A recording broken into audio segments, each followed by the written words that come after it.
किसी भी एसी को आप जब चेक करने जाते हैं, आपको एरर कोड का मतलब नहीं पता है। एरर कोड का कोड भाषा आपको बताने है कि इस कोड से क्या फॉल्ट है, जैसे E5, E6, E4, F2, F6, any कुछ भी लिख के आ जाए, आपको उसके विषय में नॉलेज है। सबसे पहले क्या करना जाके आउटडोर को खोल लेना है। आउटडोर को क्या करना, खोल लेना है। आउटडोर में कुछ नहीं, आउटडोर में कुछ नहीं। सबसे ज्यादा आउटडोर में सबसे बेहतरीन चीज आप जाके चेक करना है। पहले सबसे पहले इस फैन को चेक करना है। क्या चेक करना है? फैन को। हो सकता है कि ये फैन मोटर जाम हो, या तो इसमें प्ले आ जाए, या तो प्ले आ जाए। तो आप इस मोटर को खोल के बढ़िया से सर्विस करना है। मोटर को क्या करना, खोल के सर्विस करना है। इसमें मोटर में भी बहुत कुछ नहीं है। अगर जाम चल रहा है तो इसका बूस्ट खराब होगा, या तो बेयरिंग खराब होगा। इसको खोलना है, साफ निकालना है, और साफ निकाल के इसको बढ़िया सा तेल उल देके साफ करके फिट कर देना है।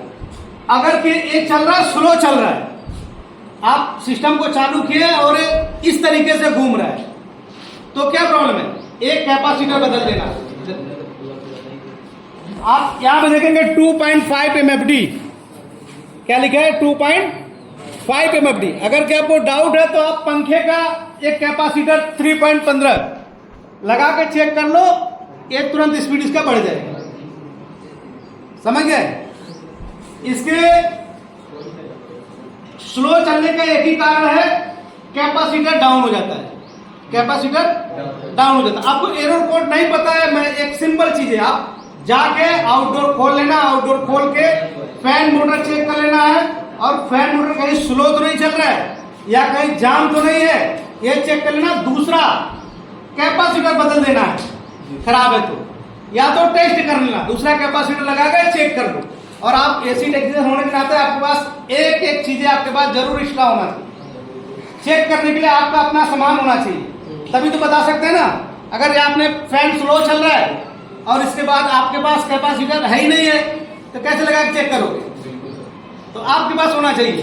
तो आप टेम्परेरी के लिए एक आपके पास कैपेसिटर लगाएं और इसके थंबल को निकाले, अपने कैपेसिटर में लगाए, इसके बाद पंखे के चालू कर दिए, करंट दिए, पंखा घूमना तेजी के साथ चालू गया, यानी कि फाल्ट आपको मिल गया, कैपेसिटर खराब है। अब हुआ क्या कि कंप्रेसर कभी कभी रन नहीं कर रहा है, तो आप इस कैपेसिटर को चेक करना है। अगर 1 टन का एसी है तो ये 35-36 MFD में आएगा, और अगर के 1.5 टन का है तो 55-50 का आएगा। अगर के 2 टन का है तो 60 और 65 MFD में आएगा। एक कैपेसिटर भी चेंज करके देखना है। दूसरा, अगर के आपका कंप्रेसर नहीं चल रहा है तो आप यहां पे देखना है,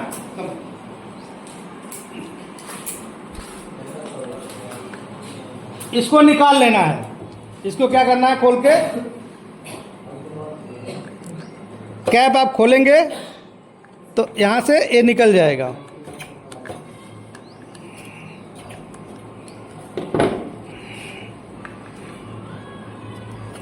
यहां पे इस थंबल को चेक करना है।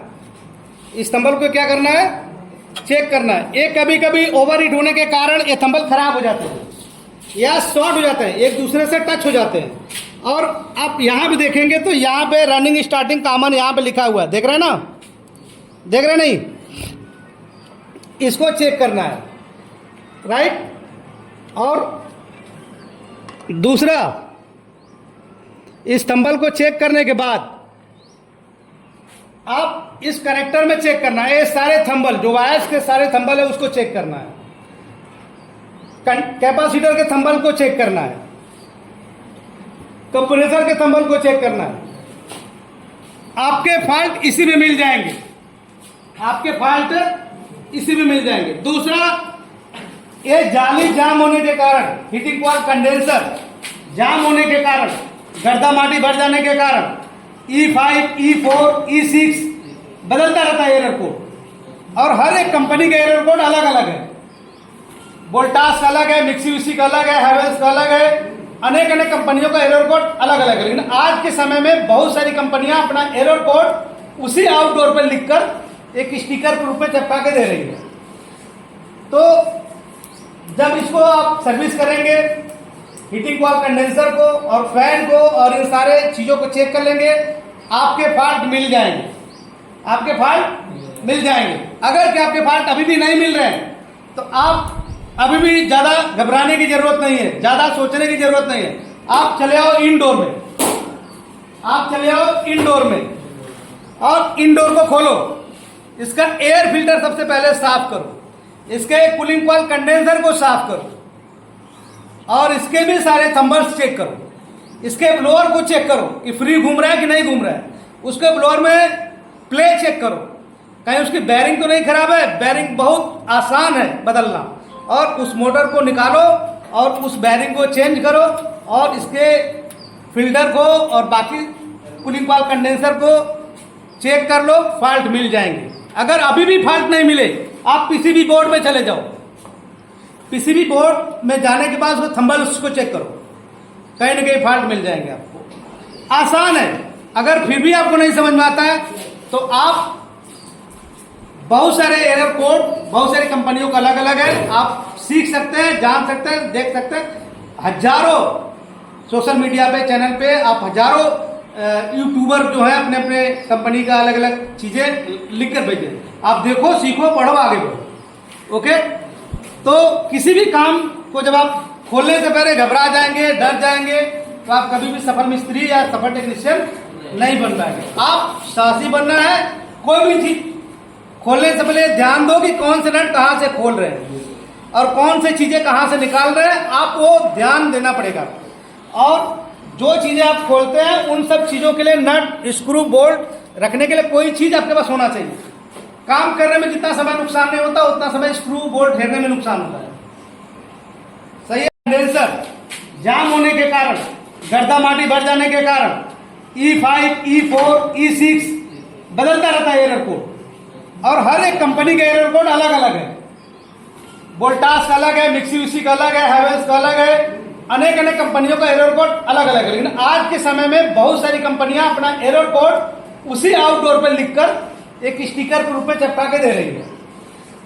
तो जब इसको आप सर्विस करेंगे, हीटिंग कॉइल कंडेंसर को और फैन को और इन सारे चीजों को चेक कर लेंगे, आपके फॉल्ट मिल जाएंगे, आपके फॉल्ट मिल जाएंगे। अगर कि आपके फॉल्ट अभी भी नहीं मिल रहे हैं तो आप अभी भी ज्यादा घबराने की जरूरत नहीं है, ज्यादा सोचने की जरूरत नहीं है। आप चले आओ इनडोर में, आप चले आओ इनडोर में और इनडोर को खोलो। इसका एयर फिल्टर सबसे पहले साफ करो, इसके कूलिंग कॉइल कंडेंसर को साफ करो और इसके भी सारे थंबर्स चेक करो, इसके ब्लोअर को चेक करो कि फ्री घूम रहा है कि नहीं घूम रहा है, उसके ब्लोअर में प्ले चेक करो, कहीं उसकी बैरिंग तो नहीं खराब है। बैरिंग बहुत आसान है बदलना, और उस मोटर को निकालो और उस बैरिंग को चेंज करो और इसके फिल्टर को और बाकी कूलिंग कॉइल कंडेंसर को चेक कर लो, फॉल्ट मिल जाएंगे। अगर अभी भी फॉल्ट नहीं मिले, आप पीसीबी बोर्ड में चले जाओ, पीसीबी बोर्ड में जाने के बाद उसको थंबल्स को चेक करो, कहीं ना कहीं फॉल्ट मिल जाएंगे आपको। आसान है। अगर फिर भी आपको नहीं समझ में आता है तो आप बहुत सारे एरर कोड बहुत सारी कंपनियों का अलग अलग है, आप सीख सकते हैं, जान सकते हैं, देख सकते हैं। हजारों सोशल मीडिया पे, चैनल पे आप हजारों यूट्यूबर जो है अपने अपने कंपनी का अलग अलग चीजें लिख कर भेजे। आप देखो, सीखो, पढ़ो, आगे बढ़ो। ओके, तो किसी भी काम को जब आप खोलने से पहले घबरा जाएंगे, डर जाएंगे, तो आप कभी भी सफल मिस्त्री या सफल टेक्नीशियन नहीं बन पाएंगे। आप साहसी बनना है। कोई भी चीज खोलने से पहले ध्यान दो कि कौन से नट कहां से खोल रहे हैं और कौन से चीजें कहां से निकाल रहे हैं, आपको ध्यान देना पड़ेगा। और जो चीजें आप खोलते हैं उन सब चीजों के लिए नट, स्क्रू, बोल्ट रखने के लिए कोई चीज आपके पास होना चाहिए। काम करने में जितना समय नुकसान नहीं होता उतना समय स्क्रू, बोल्ट फेरने में नुकसान होता है। सही है। किसी के एसी को खोल दिया और नट कहीं और गिर गया, इसी फैन को नट को आप उधर खोल दिए, ये बीएसडब्ल्यू में नहीं है, ये बारीक है, महीन चूड़ी का है। दूसरा नट लगाएंगे बीएसडब्ल्यू का मोटा चूड़ी का, ये साफ मिस हो जाएगा। ये सब क्या हो जाएगा, मिक्स हो जाएगा। और मिक्स होने के साथ ये फिर उस तरीके से काम नहीं कर पाएंगे, कस नहीं पाएंगे जिस तरीके से आप इसको कसेंगे। तो मेरा कहने का मतलब जो भी चीजें खोलो उसको बिल्कुल रखने का एक जगह बनाओ। कोई प्लेट लो या कोई कप लो, चाहे ग्लास लो, कोई चीज नट जैसे रहता है, ये नट बोल्ट रखा हुआ है कायदे से, वैसे ही आप हर एक कंपनी का एयर कंडीशनर अलग अलग है। आप कभी कभी आप देखेंगे कि गैस लीकेज होता है, फॉल्ट नहीं मिलता है, तो आप सक्शन वाल्व और डिस्चार्ज वाल्व, ये रहा सक्शन वाल्व और रहा डिस्चार्ज वाल्व, ये रहा सक्शन वाल्व और रहा डिस्चार्ज वाल्व, ये चेक करना है। कभी कभी खराब होता है तो उसे बदल सकते हैं, और अगर बदल नहीं पा रहा तो एक खोलेंगे तो इसके अंदर एक 5 नंबर लंकी बोल्ट है और उसको खोलना है, खोल के बाहर निकालना है, उसका ओरिंग बदल देना है, उसमें एक रबर की ओरिंग है, बदल देना है। और यहां से अगर गैस लीक होता है तो तुरंत नहीं होता, एक आध हफ्ते के बाद लीक होता है, धीरे धीरे बड़े स्लोली लीक होता है। तो बहुत सारी चीजें हैं जो आप अपने से कर सकते हैं, बहुत सारी फॉल्ट जो अपने से आप अटेंड कर सकते हैं। तो आज इंडोर खोलो, और इंडोर खोलने के बाद उसके कितने पार्ट्स हैं, आउटडोर का समझ में आया सबको, आउटडोर में कितने पार्ट्स हैं, कैसे काम कर रहा है, समझ में आ गया बिल्कुल। इंडोर के खोल के आप लोअर मोटर, उसमें बहुत कुछ नहीं है, 3 चीजें बड़े इंपॉर्टेंट है। पहला है पीसीबी बोर्ड। पीसीबी बोर्ड का अर्थ क्या है, प्रिंटेड सर्किट बोर्ड। और दूसरा क्या है, ब्लोअर मोटर, क्या है, ब्लोअर मोटर। और चौथा क्या है, एयर फिल्टर और ब्लोअर। इन सब चीजों को खोलो। और दूसरा जो गैस लीक होने की संभावना है वो है कूलिंग कॉइल कंडेंसर। ये 4-5 चीजें हैं जो आपके दिमाग में सेट हो जाए, और उन सब चीजों को फॉल्ट अटेंड करना आपको। वहां पे भी देखेंगे कि एक कपलर नट ज्वाइंटर ऐसा रखा हुआ है वहां पे, 1/2 और 1/4, मतलब हाफ क्वार्टर और फुल क्वार्टर। अरे यार, फुल क्वार्टर। एक कपलर ज्वाइंटर नट, एक होता है 1/4, मतलब 1 इंची का चौथा भाग, 1 इंची का चौथा भाग, और 1 इंची का दूसरा भाग। तो यहां से भी कभी कभी गैस लीक करता है, यहाँ स्टेपलिंग टेप लगा के बढ़िया सा कसना है, और सैंपल घोर के यहाँ पे रख के चेक कर लेना कहीं लीकेज तो नहीं कर रहा है। गैस लीक होने के यही सब चांसेस है, देखना है बस। जहां जहां जोड़ है, जहां जहां पे जोड़, इसको बोलते हैं टेम्परेरी ज्वाइंटर, टेम्परेरी जोड़, जो आप कभी भी खोल सकते हो और कभी भी निकाल सकते हैं। वहां पे ब्रिजिंग नहीं करना है। क्यों नहीं करना है, क्योंकि इंडोर में बॉडी 100% फाइबर है, और इसके बाद थर्माकोल है। तो जहां थर्माकोल और फाइबर हीट से पिघल जाते हैं, आग लगने की बात है, हीट से ही पिघल जाते हैं। तो इन सब चीजों को बचने के लिए टेम्परेरी जोड़ का ज्वाइंटर लगाते हैं, राइट। लीकेज अगर गैस है तो आप heating coil condenser, cooling coil condenser, suction valve, discharge valve, ये 3-4 चीजें चेक कर लेना है। और अगर के और एरर कोड नहीं पता चलता तो आप fan motor, blower fan motor, heating coil condenser, fan blower motor, ये सब चेक कर लो, सारे पार्ट आपको मिल ही जाएंगे। किसी भी काम से घबराने की जरूरत नहीं। ओके।